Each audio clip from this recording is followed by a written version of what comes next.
ከመንግስት እስከ ግል ሚዲያዎች እንዲሁም ግለሰቦች ለምን ስለኛ ያወራሉ? ቪዲዮውን እስከ መጨረሻው አይታችሁ ፍረዱ። እኔ አሁን የወገብ ፕሮብሌም እንዳለብኝ አላቅም ነበር። እኔ እጅግ በጣም ደህና ነኝ። አሁን ታሽቼም እግሬንም ማሽተው ልጆቹ ሳይጸየፉ በሻሎም የፊዚዮቴራፒ ማዕከል የተሻለ ነገር ስላገኘሁኝ ለውጥ አግኝቻለሁ።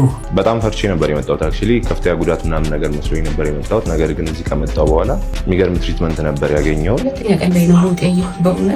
ምክንያቱም ወደ ሻሎም ቴራፒ የሚመጡት ለአመታት ሲያሰቃያቸው ከነበረው የጀርባ ህመም፣ የትከሻ መዛልና የጭንቀት ሲቃይ በአንድ የተላቀው ፍጹም እፎይታን ስላገኙ ነው። ያው በተግባር ያረጋገጡ የመሰከሩ ያለው ተከፍሎኛል።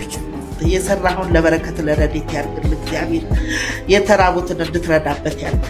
ደስታቸው መቆጣጠር አቅቷቸው ቢሮአችን ድረስ ኬክ ይዘው የመጡት ያንን ያጡትን ሰላማዊ እንቅልፍና ጤና ስለመለስንላቸው ነው። በጣም ፔን ነበረኝ ሆል ባዲዬ። በጣም ደስተኛ ነኝ። ምንም ነገር የለኝም አሁን፣ ፔን የለም። ኢትስ ጎን። መጀመሪያ ላይ እኛም ግራ ገብቶን ነበር። አንዳንድ ኮሜንቶች የልብ ደስታን ይሰጣሉ። እኛ ጋር መታሸት ዝም ብሎ ለመዝናናት የሚደረግ አይደለም፣ የሰውነትን ነርቭና የደም ዝውውርን የሚያስተካክል ሳይንሳዊ ፈውስ እንጂ። ለዛ ነው ደንበኞቻችን የእኛን ስም ሳይጠሩ መዋል የማይችሉት። ሻሎም አንደኛ። ይጠቀሙበት።